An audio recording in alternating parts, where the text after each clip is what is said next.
Okay, hello and welcome everyone. Welcome to JFD Traders Tea Time with me, Darius Anucauskas. Today is the 14th of October 2019, so welcome everyone. Welcome to this Monday's afternoon session where we're going to have a quick look at the markets, a view of the charts, the usual stuff. But before we do that, as always, let's quickly have a read through our risk disclaimer. So, the content we produce does not constitute investment advice or investment recommendation, should not be considered as such, and does not in any way constitute an invitation to acquire any financial instrument or product.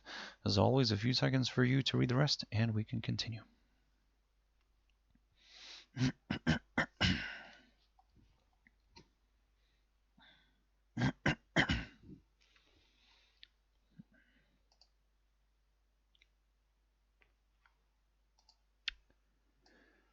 Okay, so now then, before we jump into the charts, quick mentioning of our JFD YouTube channel here, to which you can always subscribe to in order not to miss any of our upcoming videos, and of course our JFD Bank website, but specifically our JFD Research tab, which you can also check out on a daily basis, and I believe you can find a lot of useful stuff here.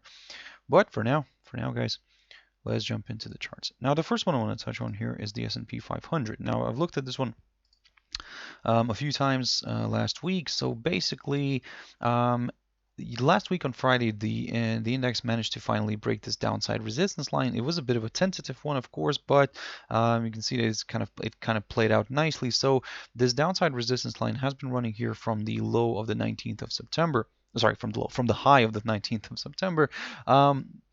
The index managed to travel all the way here towards the 2,993 territory. I've spoke about this one and failed to move above it and then retraced back to the downside. So looking at the cash index right now, it's currently kind of not far from its closing price of Friday. We'll keep an eye on this one, and especially we'll keep an eye on this little tentative downside line. Now, if it struggles to move below this, then we could this line could once again act as a nice kind of important level here. And this time it will take the role of a support, and we could see a nice rebound from it and a push higher. Now, that said, for us still probably to get a little bit more comfortable with the upside, ideally we would like to see a push above the 2,993 zone here. This way the index would confirm a forthcoming higher high here on the 4-hour chart, and we could then target areas like of course, the psychological 3,000 level, but to be honest, a much better area of resistance we see here around the 3,022 and 3,028 zone, where the last one is actually the all-time high. So we're not far from the all-time highs, guys. So it's going to be very interesting to see if the index actually manages to reach that, let's say this year, maybe that would be quite interesting to see, and maybe could actually form a new high for this year. But for now, let's not kind of over speculate too much here. For now, what you could do is just wait for a push above the 2,993 zone and only then aim for higher levels, because here for now at this point it's a bit tricky, because in a way it also has a good chance maybe to drop back down here. For us to consider the downside, ideally, and should I say, I should correct myself, the downside in the short run is we need to see a drop below the 2,948 zone here, approximately around here. That basically marks the high of the 10th of October, which is Thursday last week. So in a way, if we see a drop below this, then yep, we could see a possible move lower here towards the 2,892-93 territory, or even all the way down here towards the low of the low of the 3rd of October, or in other words, the lowest point of October, and that's around the 2,856 zone. Not far from there, we do have this tentative upside support line, a bit of a kind of short-term one, I would say. So this also could provide a bit of support here for the price, but again, all this scenario is only if we see a drop below the downside line and a drop below the 2,948 zone. So keep your eyes on that one. Jumping into one commodity that I haven't looked at for quite a while now, and that's Brent oil. So last week we had a nice run here, and looking at this 4-hour chart, we had a nice push to the upside, but the commodity failed to push above its 200 EMA here on the 4-hour chart. So this level here becomes quite an interesting one to watch. This one is around the 60.66, 65 zone, and in a way it also coincides with the 200 EMA on the 4-hour chart. So in a way, for us to consider further moves higher, ideally we would like to see a push above this, because this way the commodity would confirm a forthcoming higher high, and we could then target some much higher areas. For now, we're keeping a close eye on this upside support line, because as you can see, the commodity, the pressure, the black kind of gold is drifting a little bit lower. In a way, it has a good chance of testing this upside line here, taken from the low of the 3rd of October, and if it holds, then yep, we could see this one curving back up here and potentially moving higher. But as I said, just to be on the safe side, probably wait for a push above the 60.66 zone and then target the upside, because for now it might end up testing this upside line, and we'll take it from there. If it wants to break it, then yep, it could drift further down. The only thing is that for us to consider further declines, ideally we would like to see a drop below the 57.77 zone here, and only then aim for lower levels. And this is where we could also aim for the lowest point of October, near the 56.13-15 zone. But for now, as long as it remains above this upside line, we kind of could continue moving higher, but just for that extra confirmation, we need to see that break above the 60.66 zone, and then after that we could target this little territory, or should I actually change this a little bit, this one right here, and that's approximately around the 62.70 zone. So this will be our first target if we see a push above the 60.66 zone. So keep your eyes on this one. Jumping into a few pairs now, so AUDUSD, so it's sliding lower today. So of course, after having a fantastic move higher last week here, after hitting this key area of resistance near the 0.6884, 0.6808 zone, it drifted back down here. It continues to drift lower.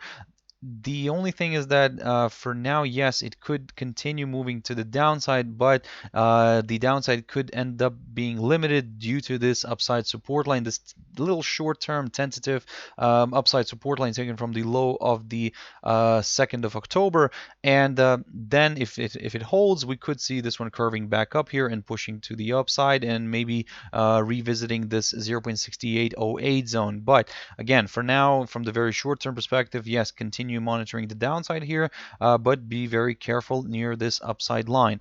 For us to get excited with further declines, ideally, of course, we need to see a break of this upside line, but also just that extra touch here, extra support for the sellers, a drop below the 0.6719 zone here, which previously acted as a good area of resistance back on the 2nd of October, and also acted as a support zone here on the 8th and around the 9th of October as well. So a drop below this level in a way could do the trick for more sellers, and the pair could slide towards the 0.6670 territory around here.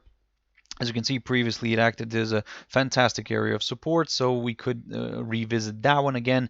But in order to consider such a move, we need to see a drop below the 0.6719 zone. So keep your eyes on this one. NZDUSD. NZDUSD, I've talked about this one this morning, and this is what I was talking about. Basically, I was telling you guys to keep a close eye on this 0.6280-81 zone.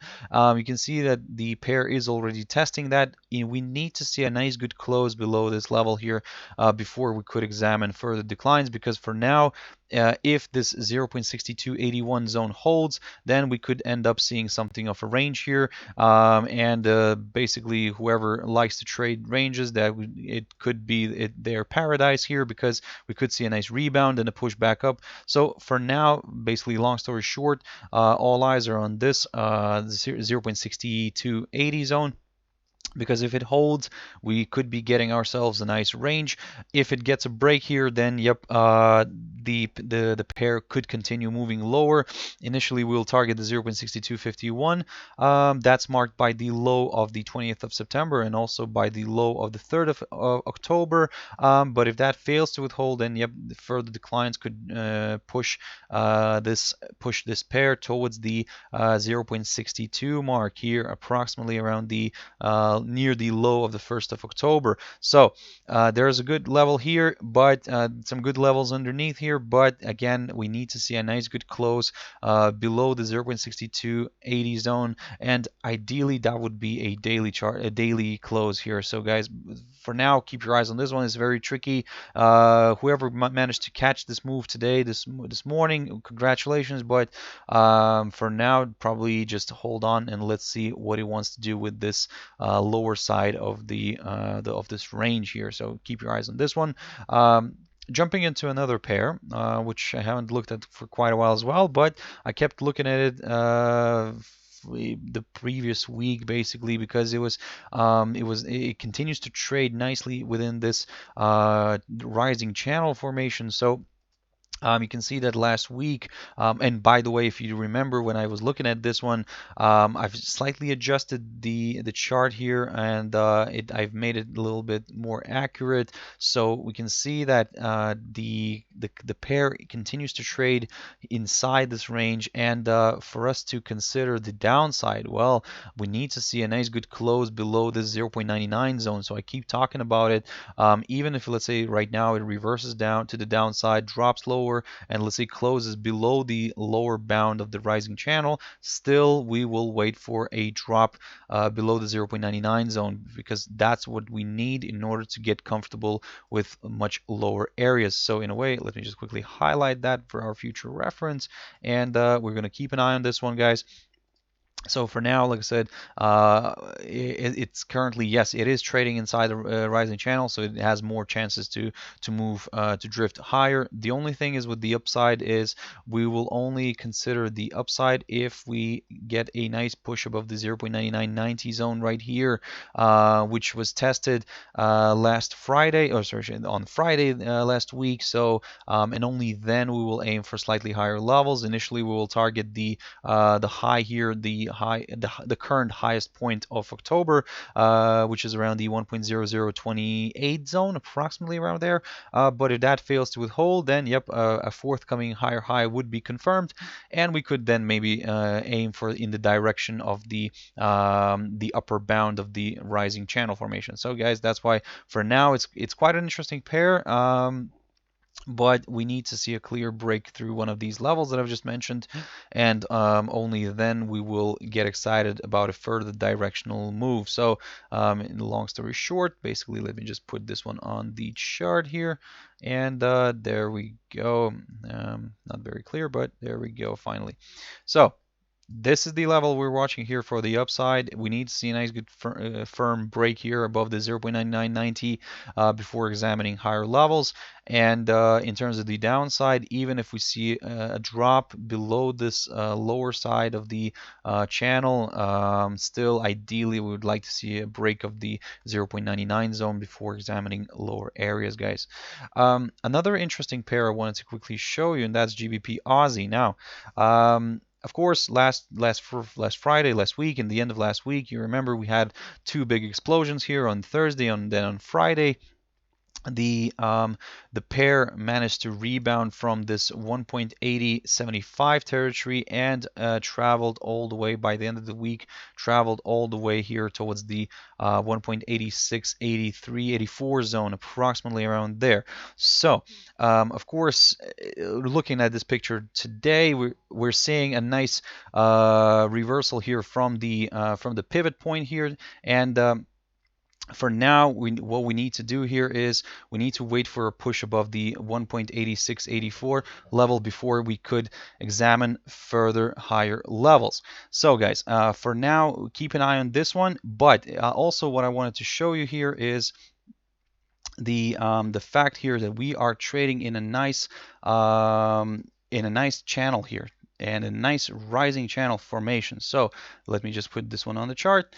And this is what you could keep an eye on. Basically, the reason why I didn't want to draw it first, because it may, in a way, may confuse you guys, because here you can see that this level here, the 1.8684, is kind of near the upper bound of this rising channel. So before, like I said, before aiming for higher levels, we need to see a push above this, and in a way, this channel could then get violated. So a breakup of the 1.8684 would confirm a forthcoming higher high, and we could then aim for higher levels above this channel. So, but if it struggles, let's say, to move above this area right here, then yep, the rising channel, kind of the upper bound of the rising channel, could hold, and we could see ourselves a nice correction back to the downside. But again, looking at this picture, in a way, how you could play this one out is, in order to aim for lower levels, a drop below the 1.849795 zone would be needed. So that's why for now, guys, keep your eyes on this one. Keep your eyes on this level here, which is the high of the September, 20th of September, and the same time the highest point of September. So if we get a drop below this, then yep, we in a way could see this one sliding further down towards the lower side of the rising channel. So for now, it's quite an interesting pair, and we may squeeze something out of it. But again, for now, of course, if we start breaking this level right here, the 1.8684, which is the high of last week, then probably ignore the rising channel, and probably we'll just continue aiming for higher levels, like, and let me just go back into history here a little bit here. Higher levels like this one right here. There we go. Just a little bit. There we go, guys. So just a second. Let me just grab this level. There we go. That's the first level that we're going to target, and that's around the 1.8717 zone. But as you can see, we do have the peak of the peak of May here, the highest point of May, and that's around the 1.8880 zone. So keep your eyes on this one. But like I said, in order to consider these higher levels, we need to see a pop above the 1.8684 zone, and only then we'll aim for higher levels. And then, like I said, then we will ignore the this rising channel and just continue moving higher. Straight away, of course. And like I said, with the downside, if we see, let's say, another rejection around here somewhere, but then the rate falls below the 1.8497 zone here, then yep, it could become a little bit more interesting for the sellers, as we could then aim for the lower bound of the rising channel, and we'll keep an eye on this rising channel for at least for a little bit more. And the last pair for this session is going to be euro dollar. So it's a bit kind of flattish, flat today. So it drifted lower. It almost it tested the 200 EMA, but then reversed, and now it's kind of coming back again. So in a way, as I said this morning, and when I was looking at euro dollar, we are keeping a close eye on this potential scenario where we could see still a reversal here, maybe a test, maybe a drop below the 200 EMA, a test of these two lines here, the downside line and the upside line. And if it struggles to move below this, then yep, we could aim for the upside again. We could aim for the highs of last week near the 1.1063 area, approximately around there. Or even if that fails to withhold, then yep, our better target here is around the 1.1110. If this suddenly starts dropping below all of these all of these lines, the upside and the downside line, then, well, this is something to consider for the sellers. Maybe we could see a push further down here. Initially, we will target only the 1.0943. We're not gonna drift. We're not gonna push this one further down. For us, like I said, it's going to be very interesting to see if it actually can move below this 1.094340 zone. If it cannot, then we could see another rebound here. So basically, we have seen something similar before, and that's why we're going to go step by step on this one. If it wants to break this one, then yep, that's wonderful. We'll continue aiming lower, and this is where we will aim for the lowest point of October, current lowest point of October, which is around the 1.0878. But if it struggles to overcome this, then we could see another rebound here and a push to the upside. But again, all this is just in a scenario if we see a drop below all of these lines, the upside and the downside line. If it gets a hold up around here, then be very careful. We may see something like this happening where the pair would curve up and push higher. And but for those who are more on the cautious side, you can just sit this one out here and wait until we get a nice pop above the 1.1063 zone, and this way the pair would confirm a forthcoming higher high, and we could then target the 1.1110 zone. So like I said, there are plenty of options here. There are some interesting levels to consider. Let's see how this is going to play out. For now, it seems that it's showing willingness to correct a little bit lower, but will it actually go all the way here to test this crossroad? Let's see how it's going to play out. It's quite an interesting pair right now. For now, it's looking more towards the downside, but again, that's the downside is very, very short term. We will consider this move only if we see, let's say, a drop below the 200 EMA here on the 4-hour chart, and then we will consider this crossroad here. But if it holds, we could see another round of buying. So keep your eyes on this one. Okay, guys, I really hope you found it useful. Thank you very much for sticking around and watching it till the end. If you want to join me tomorrow morning, as always, that's 6 o'clock GMT time. For now, guys, I hope you have a beautiful evening. And yeah, I'll see you tomorrow. Thank you very much for tuning in. Like I said, I'll see you tomorrow, and bye-bye.